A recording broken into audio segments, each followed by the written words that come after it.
The topic of today's video is, can you buy motivation?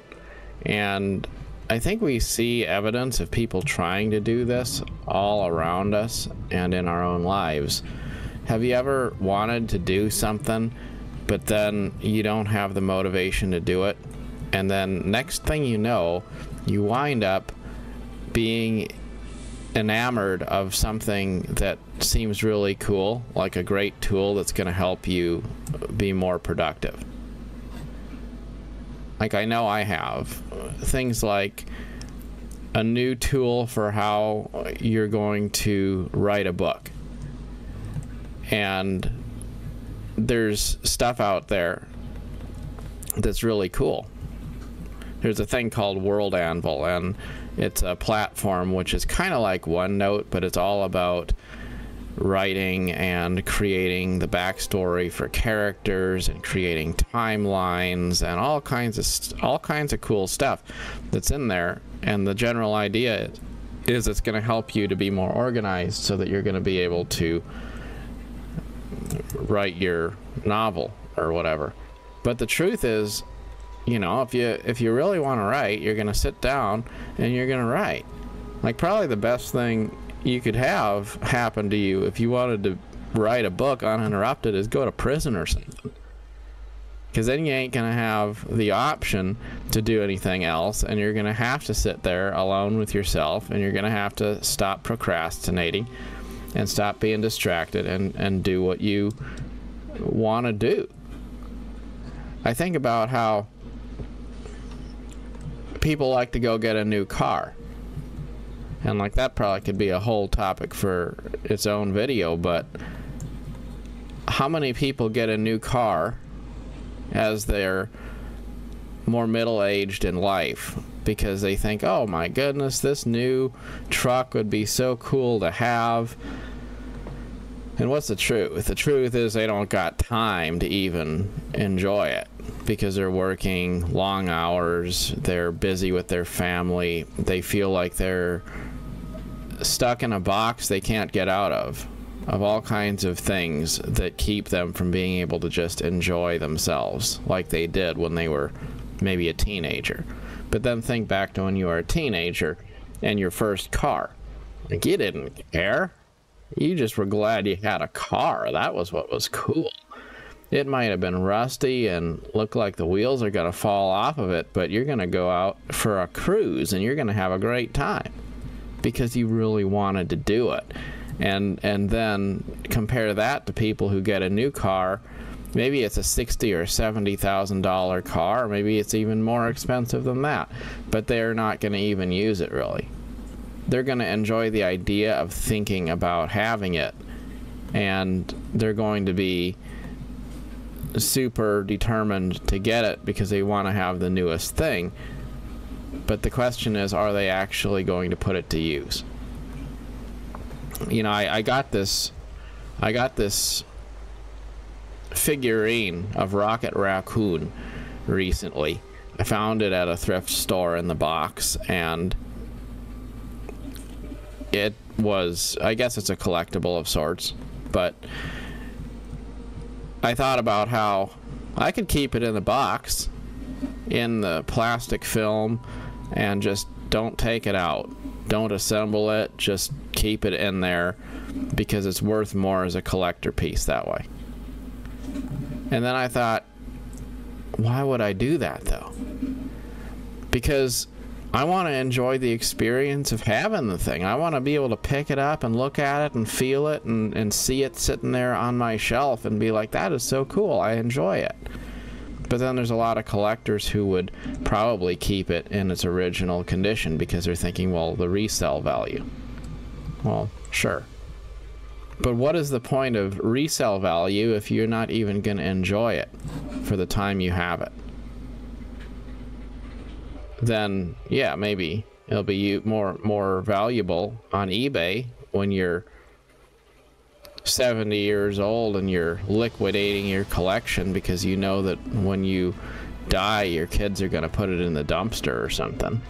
But you got to enjoy this stuff, right? And it's not about the you know, it's not so much about the quality as much as it is about the quantity. And I think that we get a little bit distracted by trying to buy things and to have things that are nice because we lack motivation to actually make the most of what we have. It's like the computer that I have been wanting to buy. Like, I have just had not a very good experience in the territory of buying computers. Because I bought a computer, it showed up with a dead graphics card. I bought another one, and then that one sold out, and I guess it was the last one that I tried to buy, and then that order got canceled, and then after a hold on my credit card for a while, I got a refund, and you know, I thought after a little while, whatever. Not too worried about it. Maybe I'll go bigger than ever and get something even more in the neighborhood of what I really, really wanted in a few months or whatever. I don't know. But the point I'm getting at here is, I mean, I already have a computer that's perfectly good for all the things that I do on a daily basis. I got so many games sitting there in my Steam library, and I don't spend anywhere near as much time playing them as I want to, because I want to play through these games and be able to say I did that. But then what happens is I wind up losing that sense of motivation, and then, you know, it's so easy to wind up scrolling Facebook or just doing some random thing, and then that game didn't get played again today. And then I could go online, I could say, oh, look at this new computer I could buy. That'd be so amazing. But would it really be amazing? Because if I'm not even playing the games that I have in my library as it is, with a computer that's perfectly able to play them, then would that new computer that I want to get really make me more motivated to play those games? Or is it just, again, that feeling of trying to buy motivation? Maybe it's the same thing when we go out to, you know, shopping somewhere, or it could be buying cosmetics or housewares or really any kind of thing you can think of. It's, we want to buy a thing that's going to make us motivated to do something. You think that new treadmill is going to motivate you to be more healthy lifestyle, right? But if you aren't willing to exercise, then it's not really going to be that one thing that's going to suddenly motivate you to achieve your health goals. So I don't think that it's bad to get things that you want, by no means. But it's also important to realize that money is not going to compensate for a lack of motivation. You've got to do things that you enjoy doing, and you've got to have the motivation to do it.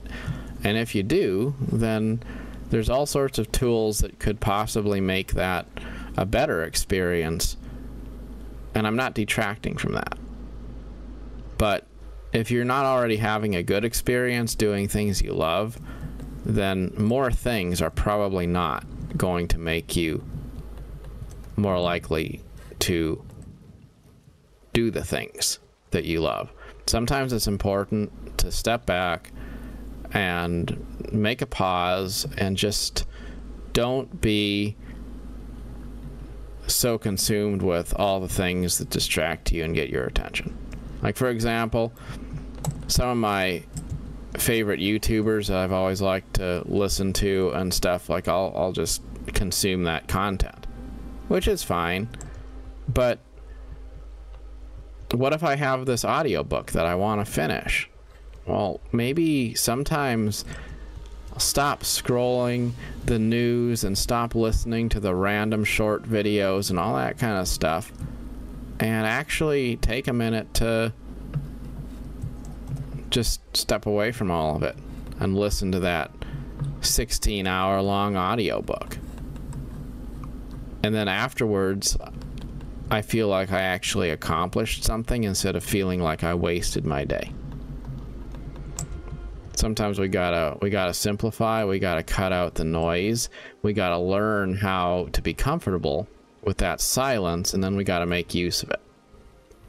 Then after you do that, then you get to the point where you start looking for the new cool toys to get that will make that experience even better. But I think we tend to want to upgrade the rig